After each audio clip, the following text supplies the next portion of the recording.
I'm this guy, Peter Ledbrook. You can call me Master. So I've been a Java developer for like 14 years, I worked out, which when I evaluated as that, kind of made me feel old. But still, 14 years of experience. And I've been doing Groovy ever since Groovy 1.0, so probably in around 2006, 2005. And to be honest, yes, kind of have looked down on Java. Not Java devs, but Java, the language. And it's kind of, it's a little bit of a bias. And now we're looking at new versions of Java coming through, and now finally Java 8 has come through. And now this is a talk about kind of what impact Java 8 has on Groovy, and then look at some of the things about what Java 8 provides to Groovy, if Groovy is still a suitable language for things. I'd like to have this as interactive as possible, because it's almost a philosophical discussion, like deciding, does Groovy still have a place? Where should you use it? Where does Java 8 have its benefits?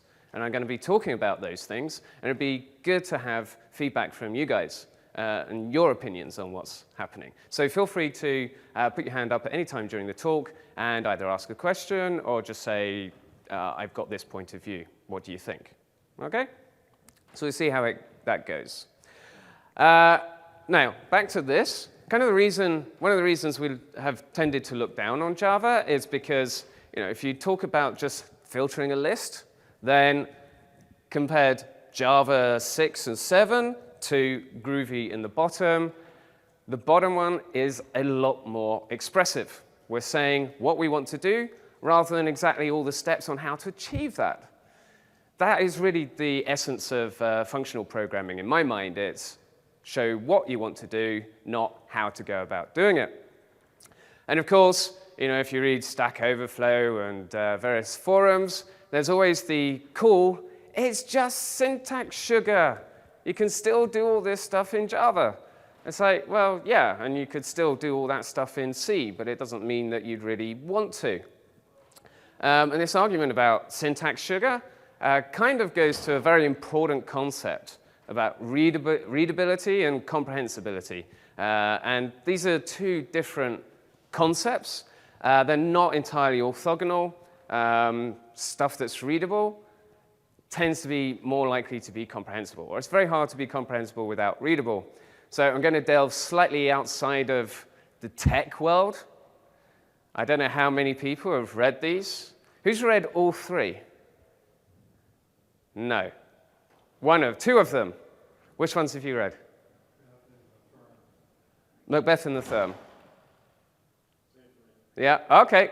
It's not surprising. Mrs. Dalloway is a tough book. So Macbeth is an example of something that's, because of the language it's written in, it's a fairly archaic form of English. It's not terribly, I would say, readable. Although once you get into it, it's fairly comprehensible. So you can understand what's going on. I mean, it's a play. It's a play for people that weren't the higher echelons of society. It was a play for everybody. So it had to be understood. It's just for us now, it's a little harder. Although God knows how hard it was for them back then when Shakespeare was inventing words. How were they supposed to know what these people were saying? Mrs. Dalloway is a more modern book, early 1900s, if I remember correctly. So the language itself is familiar, but the structure is much more difficult. This was like the first book, I think, of the style stream of consciousness. So it's almost just a stream of thoughts on the page, and it's really hard to follow. Fortunately, it's not a very thick book, but it is challenging. And it's readable, but not very comprehensible. Whereas the Firm, that is easy just to pick up, read, understand what's going on. It's very light reading. And that's what sells well as well. So it sells well. There's got to be a message in that somewhere. I mean, ideally, you want readable plus comprehensible, and that's the same in your code. So ultimately, any aid to comprehension is good. And that's where the whole syntax sugar thing comes in. It's things that enable you to understand what somebody is trying to achieve. We do have to remember, though, that it's not just about the language that you're using. Whether it's Haskell, Scala, Groovy, or Java, how comprehensible and how readable your code is still heavily dependent on who the hell wrote it and what kind of mood and whether they were drunk at the time. So, if you're coding, always code as if you're the poor sod that 6 months later to a year later has to maintain it, because probably you are. I've been there, done that, looked back 6 months later and gone, what the hell was I doing? I don't understand what this code's trying to do. So it's for our own sanity, our own productivity, that we need to really focus on this comprehensibility. So that's where Groovy features have really helped. The introduction of closures, having a sort of functional style, and a lot of little bits of syntax sugar that just clear up the code that you're writing. Because if you compare to older versions of Java, it's got lots of what Venkat calls ceremony. You've got a lot of keywords that don't actually add to the readability or comprehension of your code.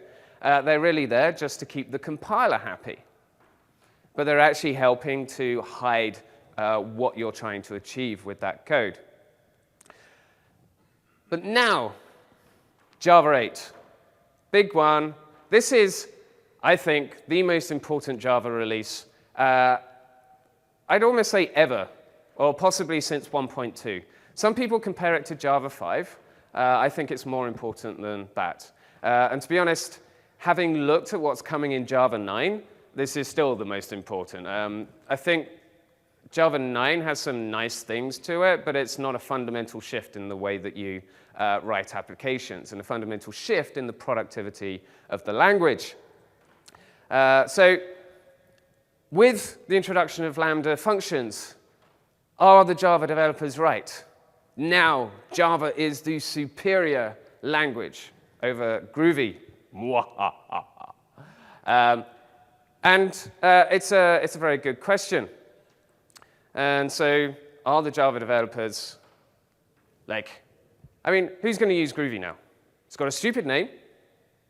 It's slow, although I'm hoping to prove later it's most definitely not. It's a poor language. Anyone recognize the reference here? There was a Scala conference. Rod Johnson, I think in his keynote to Scala conference, referenced Groovy, and he said, poor language, good community. And that, of course, ruffled a few feathers in the Groovy community. It's like, how do you define a poor language? But that's something that may be thrown in Groovy's direction. And it's like how some people still think Groovy has no type safety, right? So does this mean that Groovy now has no place? Is Groovy just going to die away? Are there no benefits with Java 8? So I wanted to do a little challenge. I wanted to write some code in Java 8, and then in Groovy, and then compare the two. And I was kind of hoping that Java would still suck, but we shall see if that's the case. I would like anybody that's done Java 8 and thinks it can be done better than the way I'm doing it, please hand up, tell me. I'm happy to change what I'm doing. So no, remind me tomorrow. Okay, so not that. Java main. It's a very simple piece of code. It's going to be executable. There we go. And I basically want to take a list of names. So give me, Oh my God, this happened to, right. No, it didn't happen to Hans. My apologies. There we go. So you didn't miss much. Just the usual ceremony, public static void main. Nothing important. So I want a list of strings. Let's give us a list. I hate having to import these classes that I use every day, but never mind. String list of names equals arrays.as list. Does anyone know if there's a nice way in like Java 8 of doing map literals or maps, just initializing maps? There's this double braces, which is like a hack, but that's something that works in Java 5.6. No? No one got any ideas? So it looks like that's still a bit of a hassle. OK, there are my names. There we go. I'm sure some of you will recognize some of those names. Right, so list of names. And I want to basically filter out all the names except the ones starting with Peter. And then I just want to write out a welcome message to a file for each of those Peters. So I start with an output directory. I'm using the old file IO, new file, there we go. Jout for Java out. And then I create a new Peters report, taking my output directory and my names. There we go. And then, as if by magic, we have our method. So this is where stuff gets interesting. That stuff's boring. Filter list and then write files. Okay? This is where you see the pièce de la résistance, what Java brings to the table, because we can now easily filter. Can we filter? No, we can't. What am I missing? I have to convert it to the stream first. Then I can filter. And then I introduce my lambda function, and I say I only want names. I'm actually going to use a regular expression, pattern.matches.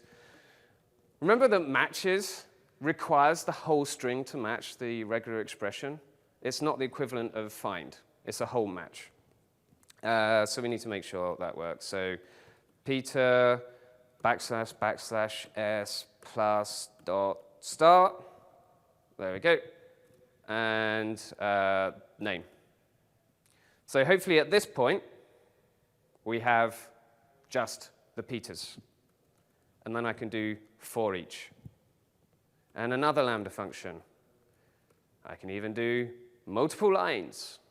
OK, now, one thing I forgot to do, don't forget to create the directories.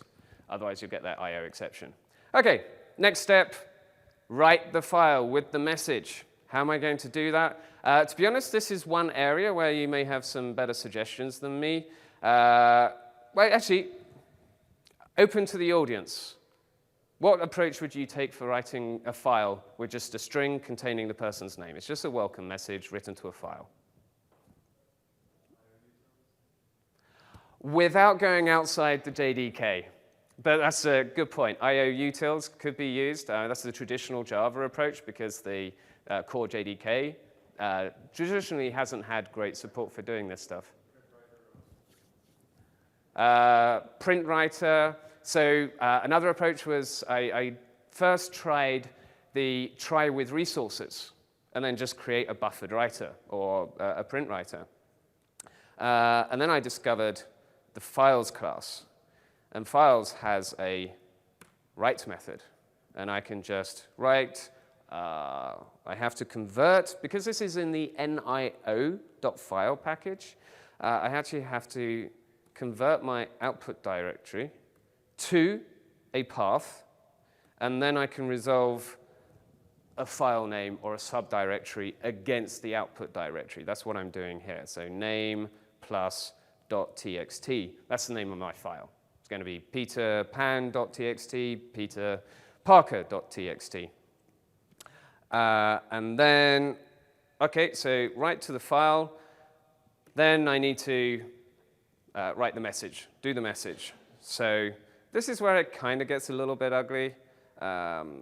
What's the message? Dear whoever, name, plus We do the //n, welcome to Spring 1 to GX, yay. And then we have to get the bytes, okay? Because you have to write bytes. That's all the write method takes. It doesn't do writing of strings. So UTF-8, there we go. Always do UTF-8. It's the only option for keeping your sanity. Platform-dependent encodings, horrible. Unfortunately, we do have to catch it. We still have to catch things like I/O exceptions. Frustrating. So we'll just throw new runtime exception. There we go. E and another semicolon. Cool. That's actually it. So if I run that, if I go Control F10, it's going to do something. There we go. If we have a look in our project structure, this is script example. Okay. There we go. There's J out. And we see Peter Pan, dear Peter Pan, welcome to Spring 1 to GX. That is the Java version. Does anyone have any suggested improvements to that? How many people knew about the files.write method? Not surprising, I didn't know about it until I actually prepared for this talk. Java 8 has actually added some nice methods to the java.nio.file package. So revisit that. And in fact, basically, you should try to use the NIO package wherever you can. Yeah, question? Or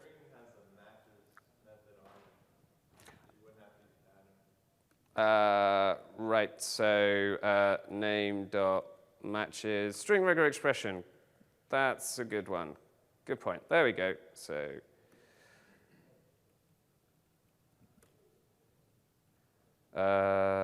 missing a parentheses. Yeah, OK. That looks better. That's still a full string match, I think, isn't it?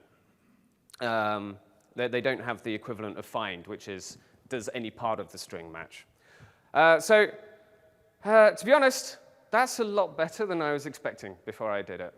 But now, let's see what the comparable Groovy is. So I'm actually just going to, I will copy some of this. Main.groovy. Let's see if I can do names equals list, list. There we go, cool. Def names, outdir equals new file. So to keep naming conventions, remember it was jout, now it's gout or gout. I was pretty embarrassed when I read that. And then we can do create Peter's. Huh? Could do grout instead. Yes, no, I like gout. Actually, no, that sounded very, very wrong.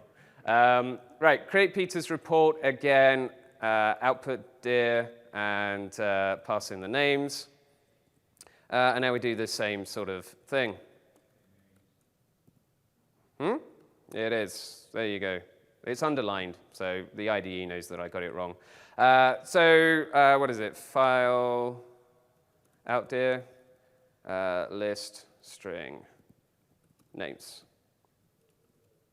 I'm actually going to borrow the Java one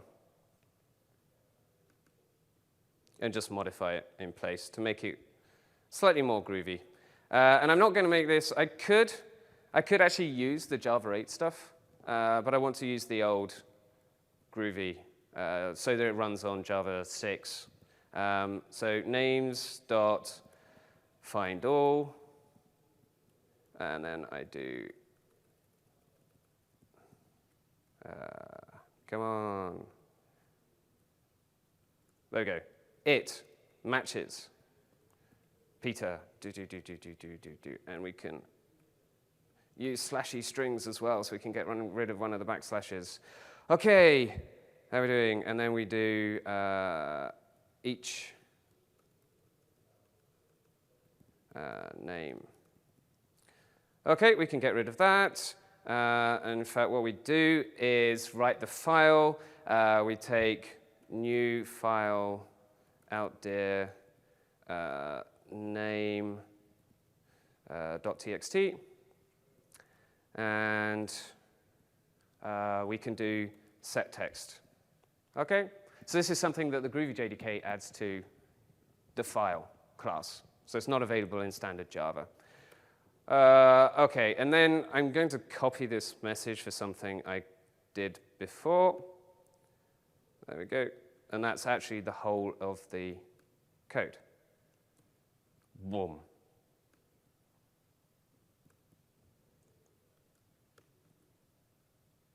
Okay, something's not happy. One extra parenthesis there.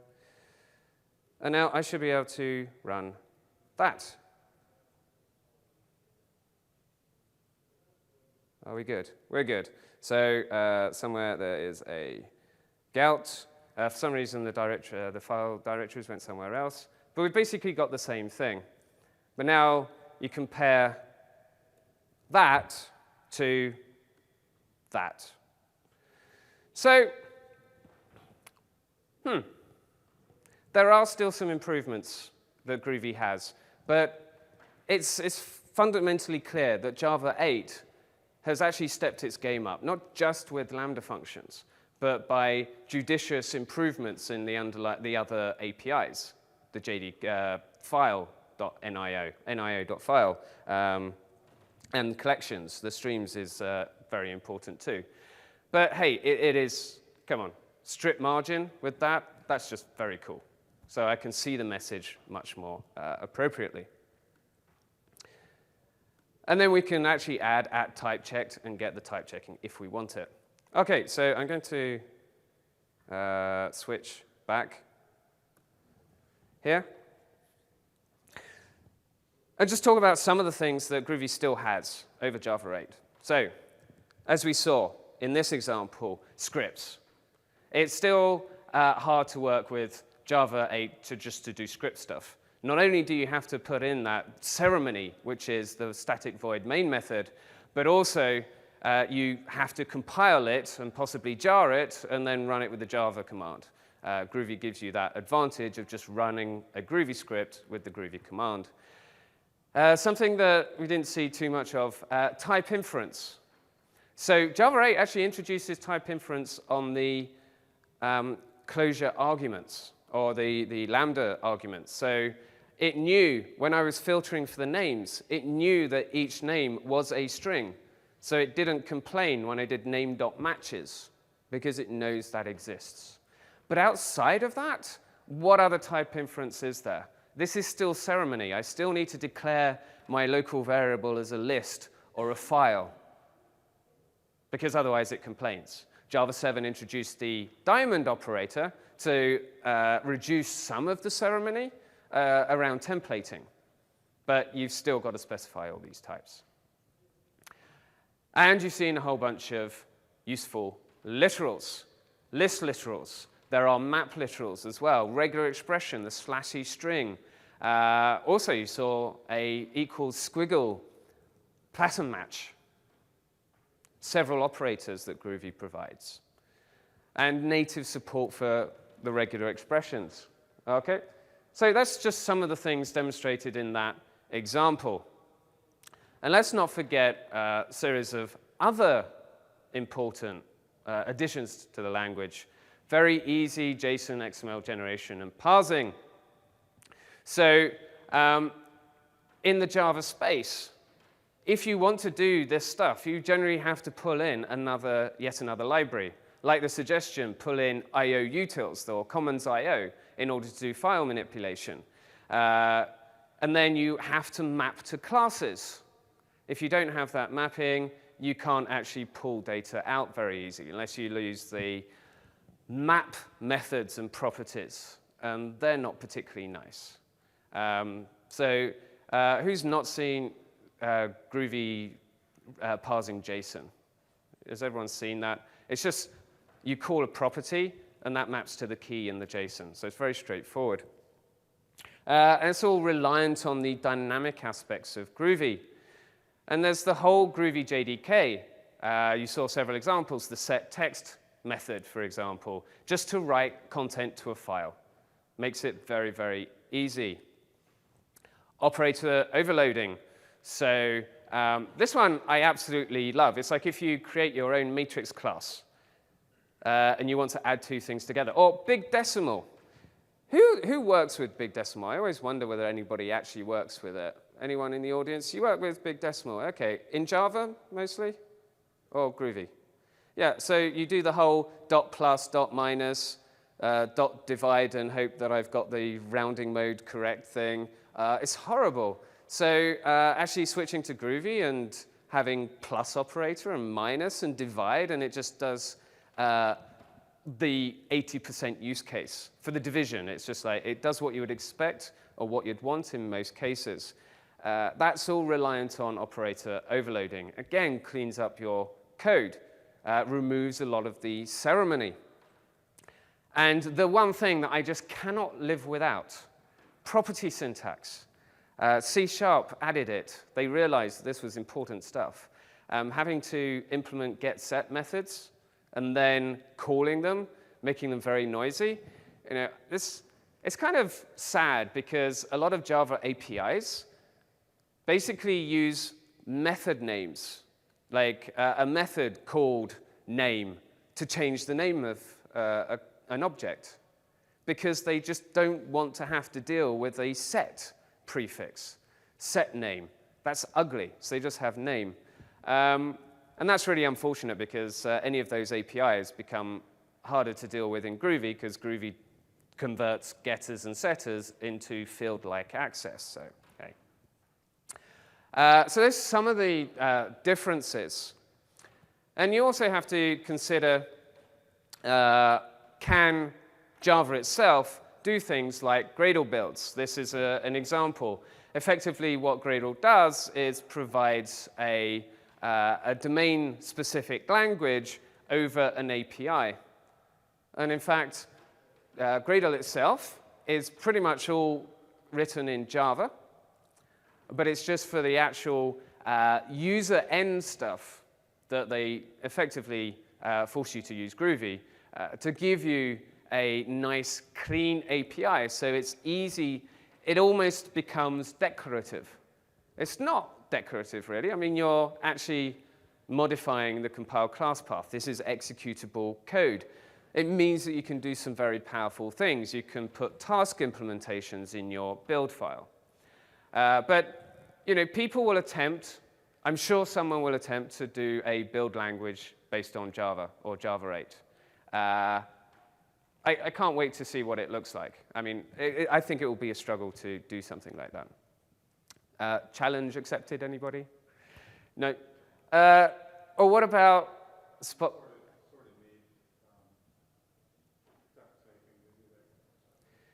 Duck typing, and this is, yeah, so you do require some element of dynamic nature, although some of these things are actually methods that exist on concrete classes.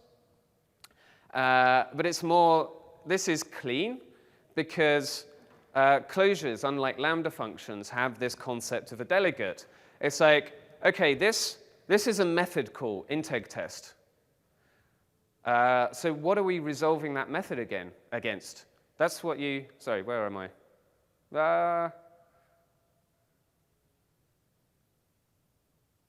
There we go. Sorry for that. You have to, in Java, under the hood, you always have to resolve against objects. Functions aren't actually standalone. So what are we resolving this against? Well, we're resolving it against the delegate of the closure. The closure has an object that it calls the delegate. Anytime it can't resolve a name, it asks the delegate, which in this case is a source set object. Actually, it's a source sets container. So, with that one feature, it enables a very clean DSL-like thing. And again, Spock tests. So I'm hoping, like everyone here, even if you're just a Java developer, you're using Spock for testing. And this is something that can't readily be achieved with Java. With Java 8, they're going to have nicer testing APIs and testing frameworks, but it's going to be hard to compete. It's going to be that much harder to do when, then, where. without still a lot of the ceremony that Java requires. And you won't be able to, I'd be very surprised if you'll be able to implement something like data-driven. Well, you'll probably be able to implement data-driven queries, but I still think you're not going to get quite the structure that's this, because this relies on AST transformations under the hood. So am I saying then that Java sucks? Well, no, I don't think that's the case. I was actually pleasantly surprised when I did that example of going through a list of names and writing out files for it.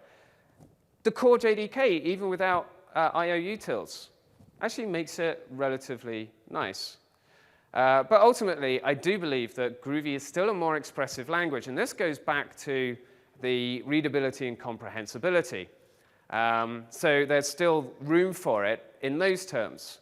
For me, I think that Groovy will still always be the go-to language. But I have to admit that the Project Coin and Java 8, the API changes, plus the lambda functions, are big, big improvements. And we shouldn't forget, Java does have advantages.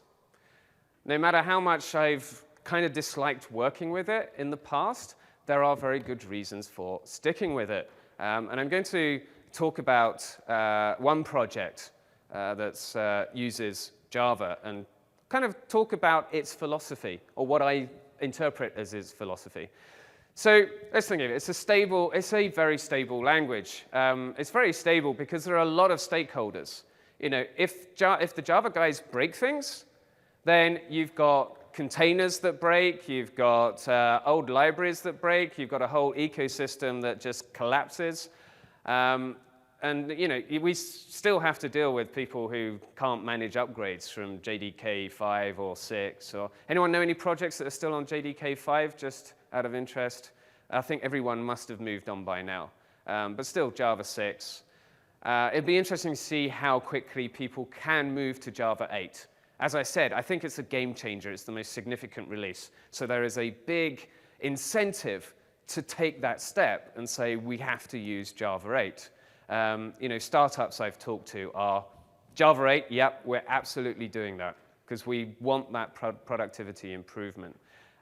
But I think more generally, it may still be slow adoption, just because that's the way Java ecosystem works. But you know, Java gives us actually surprisingly reliable backwards-forwards compatibility. We can still use libraries from Java 6 age in a Java 8 application.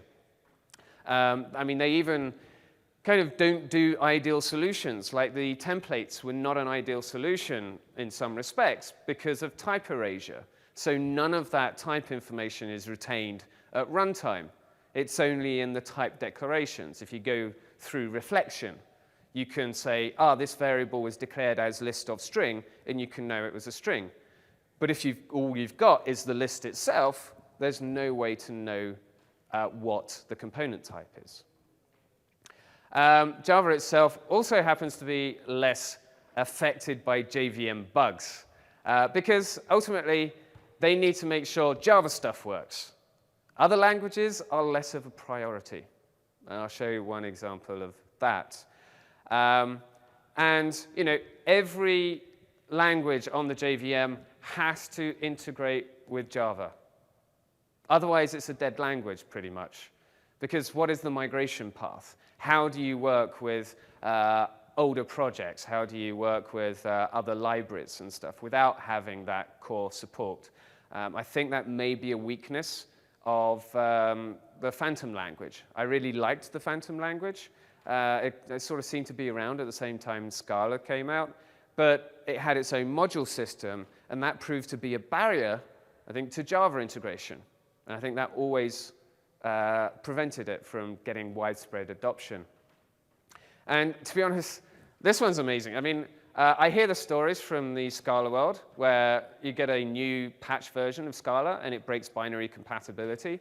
Java's completely the opposite. It's very rare that you will actually come across binary incompatibilities in code.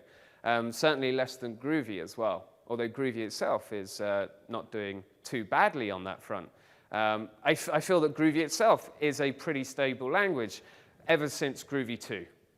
Groovy 1.7 to 1.8 to 2.0 was a bit of a rocky road, but now it's much more stable, and you haven't been affected by the binary incompatibilities at that point. If you want to know what type of binary incompatibility, use Spock, and you'll see that the versions are like 0.7, Groovy 1.8, or Groovy 2.0. Spock was heavily affected by that. In regards to Java advantages, I'm really curious as to why, for example, Ratpack and Gradle are written in Java, but they expose the Groovy pieces in front. Why do they not use Groovy in there? Yeah, so it's a good question, and in fact, Ratpack is the example I want to talk about. So I'll come back to it. So the question was, why do projects like Gradle and Ratpack use Java for the core and then use Groovy on top as the user language? And as I said, I will talk about that. So just an example, I came across this one recently. So this one affects, actually it's not just Groovy that was affected by this. Google Juice, I believe, was affected as well. Basically, Java 8 at some point, I think actually possibly the first Java 8, made the verifier much more strict. So a bunch of stuff that other languages were doing, because they were just generating the bytecode, suddenly broke, because the bytecode verifier said, no, you can't do that. Google Juice, Aspect J, I think, was another one, got influenced this. By anything that was doing basically code generation was affected by this. They were kind of, well, this is what this language specification has said. We just didn't, we let it go. We let it pass. And now we're saying, actually, no, we're going to stick to the specification. So I think they're having to backtrack on that one. Yeah, fix a bug in the JDK breaks a lot of things. And if you use Java, you are less affected by these kinds of issues. And another thing, actually going to like talking about Ratpack and Gradle and why you use Java for the core, if you want the speed improvements, the lower kind of bytecode size associated with static compilation, you can use Groovy's @compile static. But I went to Jira and had a quick search. Now, I want to clarify, I am not knocking the work that Cedric has done. He's done a fantastic job on introducing compile static to the Groovy language. And people are using it. But it's still fairly young. It's what, 6 months old, maybe a year old now? And it's doing something complicated. Groovy, for 10 years or more now, has been generating bytecode for a dynamic language. And now suddenly, we're asking it to generate a whole different style of bytecode that's statically compiled. So it's not surprising that there are some issues around that. So I always say that if you are writing Groovy there and you've got something that's very noticeably slow because Groovy's dynamic, then you can put @compile static on there. But if you want to use @compile static everywhere, then you are more likely to hit these kinds of issues. So ultimately, you have to do a risk assessment. This is the thing. If you've got core code that has to be statically compiled, that has to be reliable, and your business depends on this code working, then should you be using Groovy with @compile static? I would argue probably not in that scenario. But it's that much easier to choose Java now because of the Java 8 improvements. You just go, I'm going to use Java 8. Although, actually, to be honest, that's a risk in itself because Java 8 is still fairly early in its life. Still a lot of bugs that are being fixed. But still, I feel more reliable in that context. And it just has to be like on a project-by-project basis. what benefits am I going to get from the language I'm going to use, and what are the potential downsides?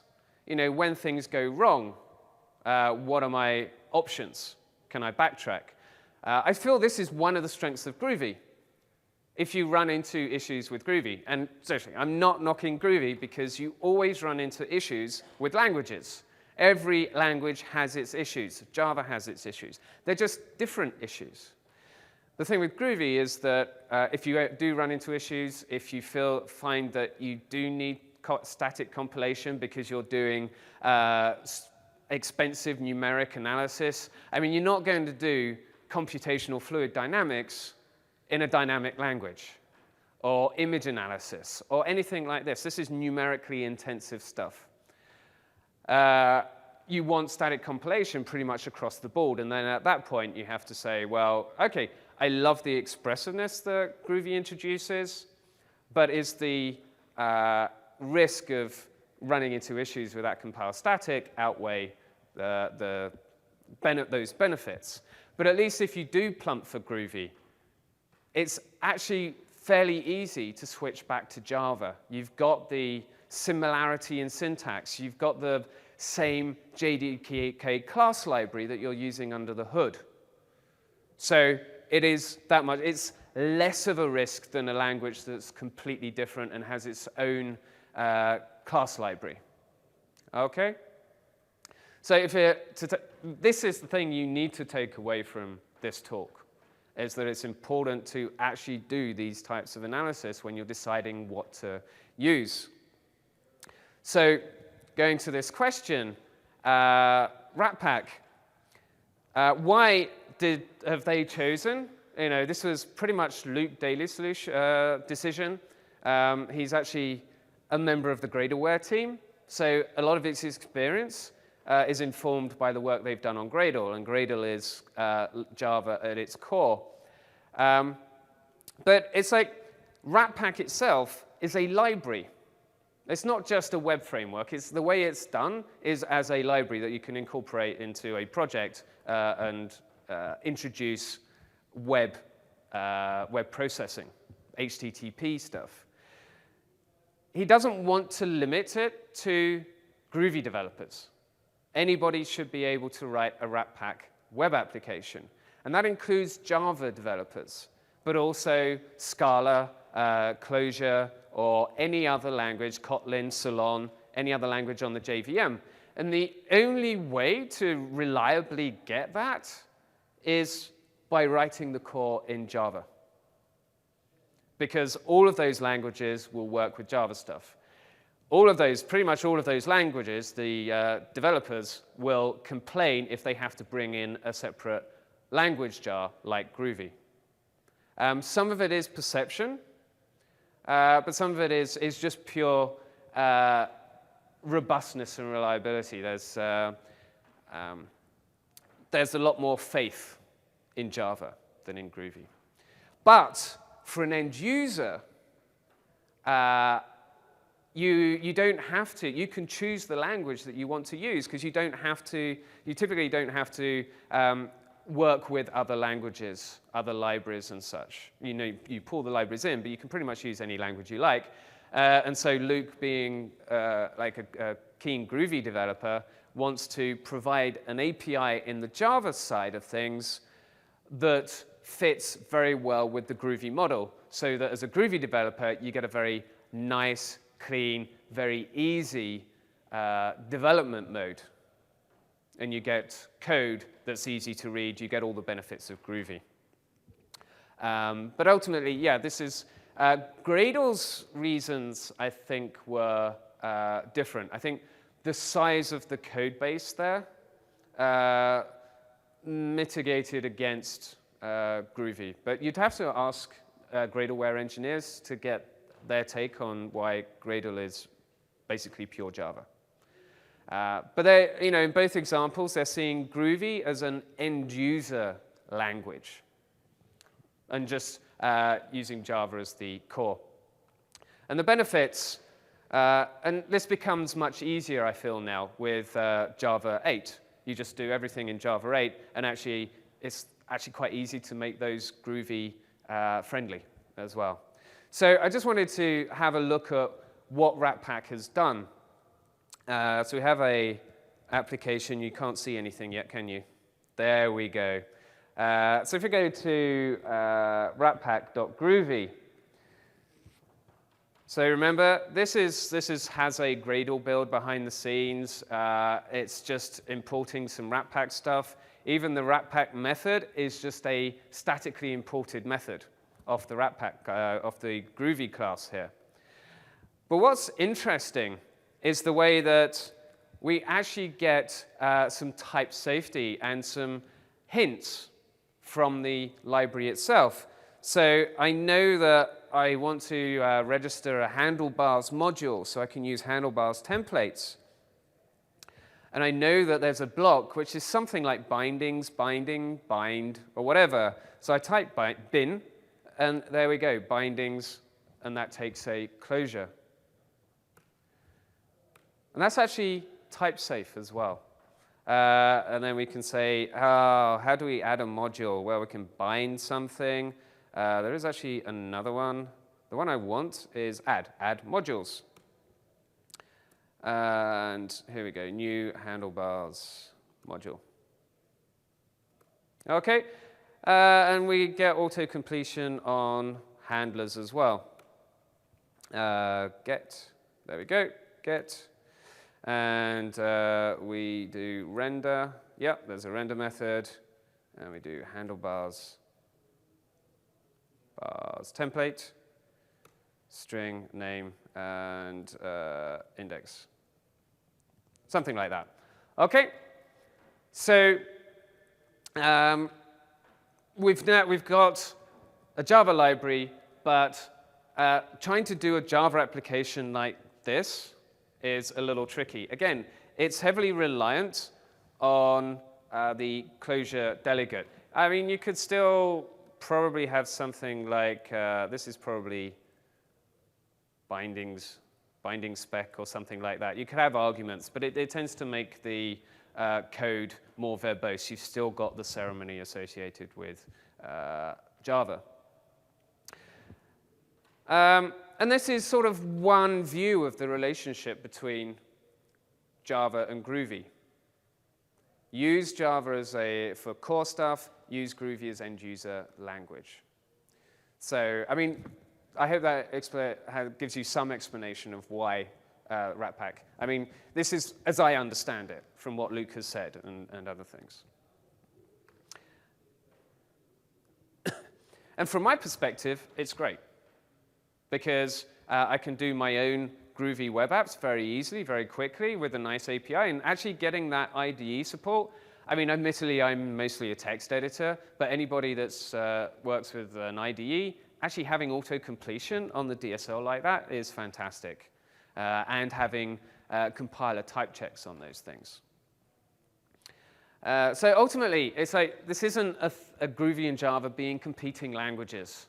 They have different strengths. And I kind of agree with the Ratpack Gradle side of things, where it's much easier to use Groovy as an end-user application thing. I have my own project called Lazybones for doing templates, project templates, a little like Maven archetypes. And it's just a standalone command line application. It's all written in Groovy, and that's fantastic. But now I'm considering, actually, maybe want to make it embeddable. Have other applications use it, have things like Grails use it, or Gradle could use it to do its own project archetypes. And when you get to that point, it's like, well, now maybe that Groovy dependency is going to make it that much more difficult to integrate into other systems. And then maybe Java might be the appropriate solution. Unfortunately, I'm probably not going to do that anytime soon, because I'd love to do it in Java 8. And when you're doing a library, if you do something as Java 8, hello, how many people are going to be able to switch to Java 8 and use your library? So again, risk assessment, is it worth the effort? But yeah, ultimately, Java, Groovy, best of friends, BFFs forever. What is it? Best friends forever. And of course, had to get the cat meme in as well. I think that's so cute. Anyway, so that's a little bit about the philosophy where I view Groovy in relationship to Java, and that really I don't see Java 8 changes the game. I think it's also an enabler for Groovy applications, but more core stuff is just going to be doing Java 8. I don't think it's going to change the way people use the Groovy much. Okay? I don't think there's going to be a big flux of people from Groovy to Java 8. I think there'll be a big flux of people on Java 6, Java 7, like, get me on Java 8 as quickly as possible, because they're on Java for a lot of the reasons that I've already talked about. Okay, so let's talk quickly about lambdas. The thing that people say is like, this kills off Groovy. It doesn't. There is really nice integration with Groovy. And this is why I said that Java 8-based APIs are almost automatically going to be Groovy friendly. Because we can automatically, because lambdas are based on single method interfaces, or more specifically, single abstract method interfaces, classes, or what have you. And Groovy has automatic coercion of closures to those types of interface, because that's all a closure is. It's like a single method body. So we can use the stream API. This is an example that just iterates over a bunch of numbers and goes, every time you hit an even one, you print something. You're just printing the even numbers here. I have to say, I'll come back to the streams API. But I think it's superior to the Groovy extensions to list and the other collections. We can even get some type safety. So if I add @typechecked here, notice here, it.abs. The type checker is not complaining about that. Why is it not? Because it knows it's coercing to a particular type of interface whose argument is a number. And therefore, Groovy knows that a number has an abs method. In normal Groovy code, if you're not using this, if you're using a method that accepts a closure as an argument, you don't get this. You do not get type inference on the arguments. You have to use the new @closure params annotation, I think it is. So yeah, this is actually very cool stuff, and this makes the Java 8 APIs that will come out will be really nice to use from Groovy. As I said, this is because of inherent coercing of closures to single method interfaces. Also, something worth bearing in mind is that the Java guys have made the lambda functions, the implementation, use invoke dynamic. There's interesting reasons for why they have done that, but ultimately, it means that they need invoke dynamic and method handles to work, and they need them to work fast. Why is that good for Groovy? Well, because invoke dynamic was originally introduced to make dynamic languages such as JRuby and Groovy run faster and have smaller class files. I mean, Groovy has its own call site caching so that dynamic method calls are faster than they would otherwise be. I mean, we know that reflection is 4 or 5 times slower. Anyone know reflection, how much slower it is than normal method calls in Java? I think it's at least 4 times as slow, maybe more. And so you need, Groovy has call site caching to do that, but now it's got invoke dynamic and method handles. So I was kind of interested to see what impact Java 8 has on the speed of Groovy. So I created a simple example. We have it here, Fibonacci. That's Fibonacci.groovy. Okay. This is basically it. I did this in Java, and I did it in Groovy. Basically, this is a tail recursive friendly form of the Fibonacci algorithm. And what that means is basically you can avoid stack overflows because you do not need the result from the previous stack in order to do the, you don't have to keep the full stack in place. So this is the basic algorithm. This is what I tested with JMH. In fact, I'll just quickly run this one so you can see the result. Okay, and yeah, Fibonacci 1000 looks like a pretty big number. I can't even work out how many places that is. Anyway, it's very long. But this is normal Groovy. There's no at compile static, and that actually ran pretty darn quickly. But what happens when I decide Fibonacci 10,000? F10, let's run it again. And this time, oh, that doesn't look so good. I'm sure we've all, at some point in time, come across, in fact, I can't get to the top of the list, it's too long. There we go, got there eventually. The stack overflow error. It's like, oh, crap. Am I going to have to go for the imperative, iterative solution to this problem? It's like, hell no, this is Groovy. I can just add groovy.transform.tailRecursive and run it again. And make, run, compile, there we go. And that's a very, very long number. That's using big integer, and that's running pretty darn fast. So this is an example of some of the enhancements that Groovy can still provide over Java. Java does not have, you'd have to implement tail recursive yourself, whereas Groovy gives you an annotation that will give you that behavior. And it has other things to make certain functional style or recursive style algorithms work more efficiently. Okay, so that's the example algorithm. Let's get back to the actual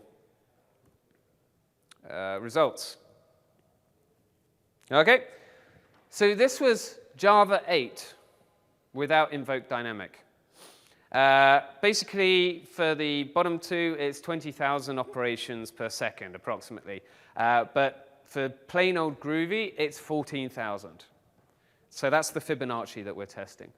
That's quite a big drop. But actually, for dynamic language, that's not bad, really. It's not like 50% slower. It's not half the speed or a quarter of the speed. But there's a significant drop there. So I said, OK, what about invoke dynamic? I was like, oh, wow. So just by switching to invoke dynamic, we lift it to within 1,000 operations per second of the static compilation forms. Notice Java and compile static are kind of close to each other, very close, within the margins of error. I was rather disappointed. So I thought, wow, invoke dynamic, Groovy invoke dynamic, that's pretty darn fast. So it's almost worth using that whenever you can. If you're not familiar with it, you basically have to compile Groovy with a special compiler option that says use invoke dynamic, and you have to use a classifier on the Groovy jar. So there is a special indie Groovy jar file. So you need two things in order to use invoke dynamic. So what happened with Java 7? Well, apparently Java 7's faster. So I was like, OK. I was hoping for some improvements there. It could be the particular versions of Java 8 I'm using. So I'm using update 11 in this test. I'm using update 65 of Java 7. Other updates are likely to have different numbers. But it's not, I don't think it's significant enough to warrant too many worries. So potentially in the future, Java 8 will try to improve the performance of invoke dynamic in order to get lambda functions working efficiently. And you'll see these numbers increase, operations per second increase, just by changing the JVM version you're using. Right, so that's the whole Lambda function side of things. But that's only one part of the Java 8 story. It also introduces APIs. And yeah, we finally have a date API worthy of the name. I mean, that's kind of harsh on the old calendar and date. I mean, they created date back in '94 or maybe a bit later than that. But it's frustrating. It's the number of times I just want to create a date that represents the 1st of January of a particular year, and you're told, sorry, you're using a deprecated API. Don't do that. In fact, the fact that that's been deprecated for like 15 years or something and still hasn't been taken out, I think indicates to me that they realized that people really like that particular constructor, because switching to calendar is not fun. But Groovy enhances the date API. It does some interesting things, like it supports the plus operator so that you can add 45 days to the date object. In fact, you know, if I do an invoice to be paid within 45 days, I bring up the Groovy console and do new date plus 45 to give me the target date. Because I can't, it's just the easiest way for it. It's just super. So the date API finally introduces immutable dates. It splits the concept of a local date and time, i.e. where I am right now, and I don't care about time zones and other stuff, and classes associated with time zones, different calendars and all these things. They've done a pretty good job. You've now got an API that's rich enough that it's got different levels of usefulness. So if you're doing simple things, it's fairly simple to use. But if you're doing something that's very dependent on dates and where users are in the world and when they've created posts and all these things and have to deal with processing of things need to be done within 3 months because that's what the specification was, you've got that level of richness in the new date API. So it's fantastic. In this particular example, Groovy can already take advantage of the plus method. So in Groovy, I don't need to do that. I can do local date of and then use the plus operator, period of days. I don't need to use the method. That's the way the operator overloading works, based on the name and signature of the method. Plus becomes the operator, plus. So what will be interesting is I was reminded by Guillaume on his talk, similar talk on Tuesday, about the time category. So I can do new date plus 2 months plus 3 days. And that will give me the new date, 13th of November in this case. So this only works with the date class. But it kind of raises the question, are we going to get more Groovy JDK enhancements? Will we be able to use the time category with the Java 8 date API? That would be cool. That would be a nice addition. So Groovy's actually becoming better just from the introduction of Java 8 with a richer API, in this case, the date API. Similar with Java 7 and Java 8 as enhanced. So nio.file came in Java 7. Java 8 has added some enhancements. Hey, guess what? If you haven't seen this package, I couldn't believe this. I was so surprised. It has a copy method for copying files. Seriously? I've wanted that in the JDK ever since I started doing Java. As you say, you use Commons IO in order to do file copying. But it's now there in the core library. That's fantastic news. So Groovy already has enhanced the path interface. So pre-Java 7, you would use the file class. Now there's a path interface, which represents a path, but isn't actually tied to the file system. Should actually make testing, unit testing, a lot easier, because you can mock the path interface. So you can, in Groovy, already do this. Given a path object, call the text property to get the contents of it, based on based on the native platform encoding. But you can also use getText and specify the encoding. So yeah, there's no reason that Groovy won't enhance the Java 8 APIs that have already come. And the Streams API is just, it's superior. I got to say it's superior to what Groovy currently offers. The collections are lazy. I mean, this is just one example.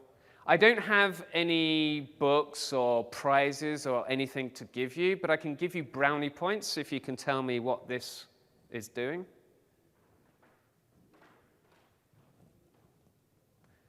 Is it kind of too late in the conference? It's just before lunch. So, yeah, we're doing the join. So we're getting individual strings of characters and then creating a new string. Huh? It is, yes. It's converting numbers to characters. I won't show it. So, yeah, you go from 0 to 43, which is, and then you shift it in the ASCII block by 48, and then we actually get the numbers 0, 1, 2, 3, plus a bunch of symbols, and then the letters. But that's just an example of what you can do. Notice this one, map to obj. The functions are typed, so you need to be careful. If you use map on an integer stream, then map expects you to return integers. So I actually have to use map to obj there. So it's richer than the Groovy JDK. It also uses the right names, like filter and map. Flat map is there as well. I haven't seen whether it has fold. I should have checked. It's like Groovy has the inject method that few people understand what it does. In other languages, it's called fold, and I need to check whether Java 8 introduces that. These are lazy, so in an example like this, actually not that one. How far back can I go? This. I can actually make this iterate. The iterate is effectively an infinite list of numbers. It's like Python generators. So this will go on infinitely unless you do something like this. Say, only give me 10 results. Also, the point at which you call limit is important. It not only changes the behavior, but you can sometimes introduce accidental infinite loops that can be hard to debug. So, lazy collections, effectively lazy collections and generators is a big improvement there. I showed a simple example. There was no point in doing it parallel, but I thought I'd show it anyway. It's going to be interesting how easy it's going to be to do parallel work using this API, but it's there. It's available. And I think best practice will eventually catch up, and we'll have good use cases for using parallel streams. And as I said, these are typed methods you need to be careful about. OK, so another introduction alongside the Lambda functions. In fact, the reason for this is pretty much based on the Streams API, default methods. So an example of default method is in the standard iterable interface. It's like, if you want to be able to, how does this one work? If old code is implementing the list interface, and it's suddenly running on Java 8, well, they added methods to the list interface, or in this case, iterable. So suddenly, their code is going to break. They don't want that. Not a good idea. So they introduced default implementations for backwards compatibility. And then some bright spark said, what can you do with interfaces that you can't do with classes? You can implement multiple interfaces. You can only extend one class in Java. So they thought, we've got multiple inheritance. So, actually, is this a good idea with Groovy? Well, actually, it turns out not very good. I mean, to be honest, remember why they introduced this. They did not introduce this to give mixin and multiple inheritance support. They did it so that they could evolve APIs. So decisions they make on any of these when changing or evolving these things are probably going to be based on that philosophy. So you need to be careful. And to be honest, Groovy has a better option, which are Groovy traits. I believe Cedric talked about that earlier in the week.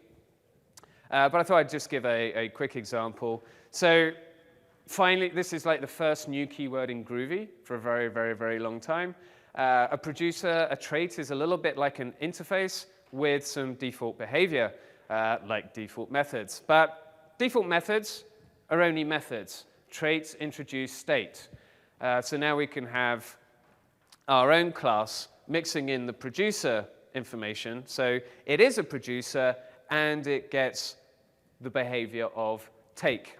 So we can instantiate number producer and call take and get remaining and so on. Lunch is coming up. So has anyone used traits yet? No one used any traits. So maybe I'll quickly give an example. Although I am getting somewhat lost here in all of these. Ratpack app script example. Streams. No, I actually can't remember where the example is. That's my bad. OK, so passing on the demo. It was basically that class, and I was just going to show how to use it. So support state, properties, and fields, multiple inheritance. And it has,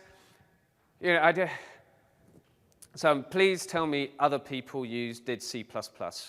Make me feel good about myself. Thank you. Yes.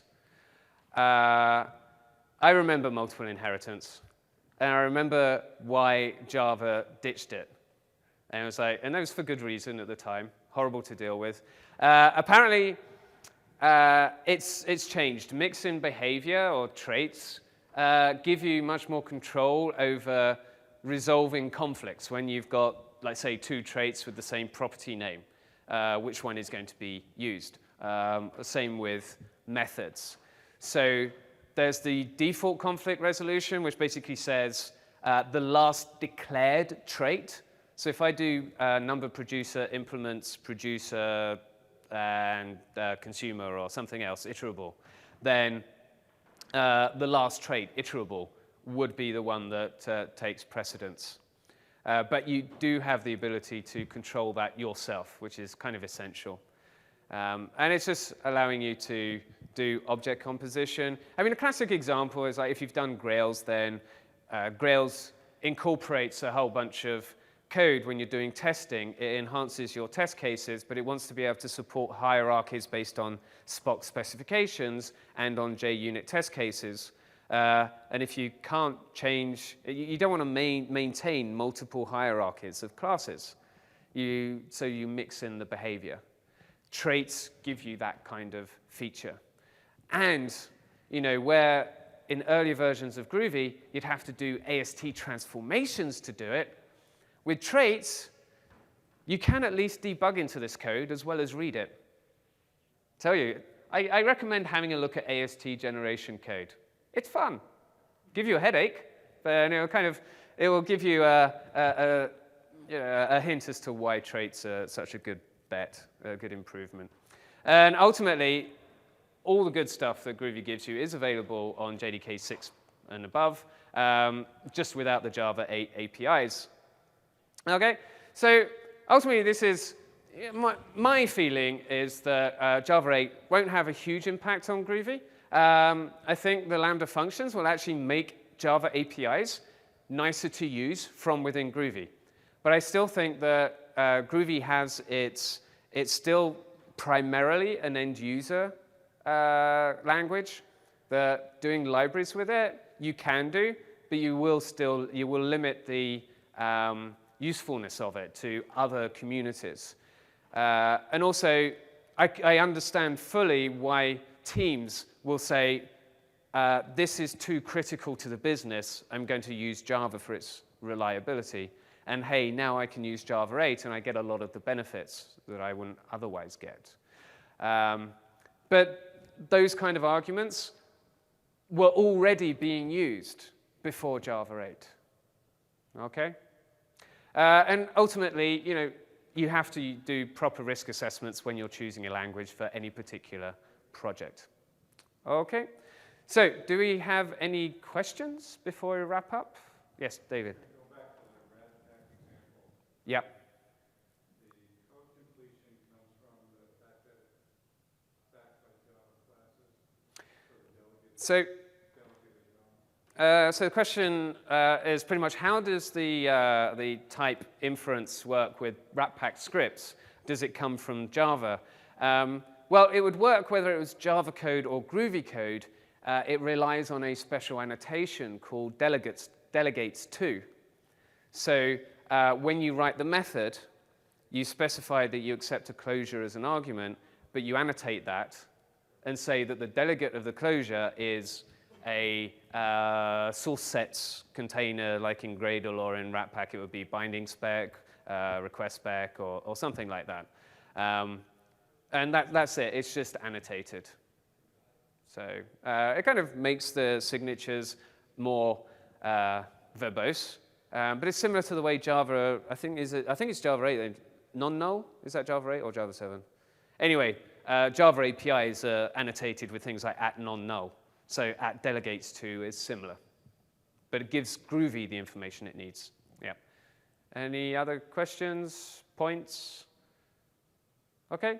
No? Well, enjoy your lunch. Thank you for coming. And yeah, enjoy the last talk as well. Thank you.